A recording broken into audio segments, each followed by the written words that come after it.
Stems ఉంటాయి, branches ఉంటాయి, leaves ఉంటాయి, ఫ్రూట్స్, ఫ్లవర్స్ ఇవన్నీ వస్తాయి కదా, వాటిని సపరేట్గా ఇక్కడ పెట్టుకున్నాం. Roots, stem, flowers, fruits, leaves, these are the parts of a plants.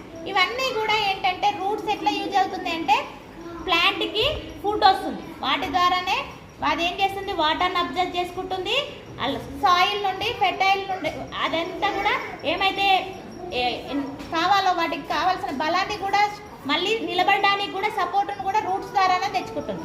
Stem కూడా స్ట్రైట్గా ఉండడానికి యూజ్ అవుతుంది.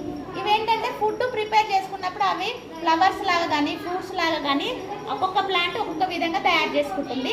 నెక్స్ట్ మెయిన్ ఫుడ్ ప్రిపేర్ అవ్వాలంటే కావాల్సింది ఏంటంటే లీవ్సే. లీవ్స్ ద్వారానే ఫుడ్ ప్రిపేర్ అవుతుంది, క్లోరోఫిల్ అనేది ఉంటుంది కాబట్టి దాని ద్వారా ఇది ఫుడ్ ప్రిపేర్ చేసుకుంటుంది. These are the plants of a plant.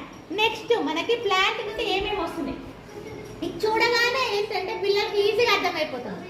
మన చెట్ల నుండి ఏమేమి వస్తున్నాయి అంటే ఇక్కడ ఈజీగా అర్థమైపోతుంది. రెయిన్ వస్తుంది, రెయిన్ చెట్ల ద్వారానే మనకు వర్షాలు అనేవి కరెక్ట్ పడుతున్నాయి. చెట్లు తగ్గిపోవడం వల్లనే కరెక్ట్గా ఇప్పుడు వర్షాలు పడట్లేదు. నెక్స్ట్ వుడ్ వస్తుంది, కట్టెలు వస్తాయి కాబట్టి దీని ద్వారానే మనకు ఫర్నిచర్ వస్తుంది, షెల్టర్ అనేది వస్తుంది.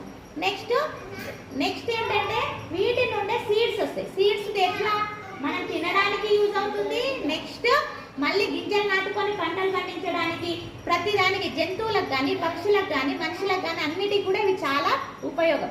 నెక్స్ట్ అన్నిటికంటే వెరీ ఇంపార్టెంట్ ఏంటంటే ప్రాణవాయువు, ఆక్సిజన్. ఇది లేకుంటే ఏ ప్రాణి కూడా భూమి మీద బతకదు. అది ఎక్కడి నుండి వస్తుందంటే చెట్ల నుండే వస్తుంది.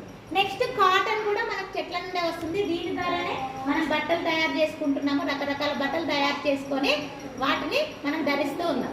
నెక్స్ట్ వెరీ ఇంపార్టెంట్, ఒక మనిషి కానీ జంతువు కానీ ఏమైనా అనారోగ్యం వచ్చినప్పుడు మెడిసిన్ అనేది చాలా ఇంపార్టెంట్. ఈ మెడిసిన్ ఉంటేనే మనం బ్రతకగలుగుతాం కాబట్టి చెట్ల నుండే మెడిసిన్స్ కూడా తయారవుతూ ఉన్నాయి. ఈ ఫ్లవర్స్, ఫ్రూట్స్, వెజిటేబుల్స్ అయితే ఇక కామన్గా అది అందరికీ డైరెక్ట్గా మనం చెట్ల నుండి వచ్చే ఫుడ్ అన్నట్టు. ఈ విధంగా ఈ రకరకాల వాటిని మనం చెట్ల నుండి పొందుతూ ఎన్నో లాభాలను పొందుతున్నాం కాబట్టి మనం కంపల్సరిగా చెట్లను కాపాడుకోవాలి.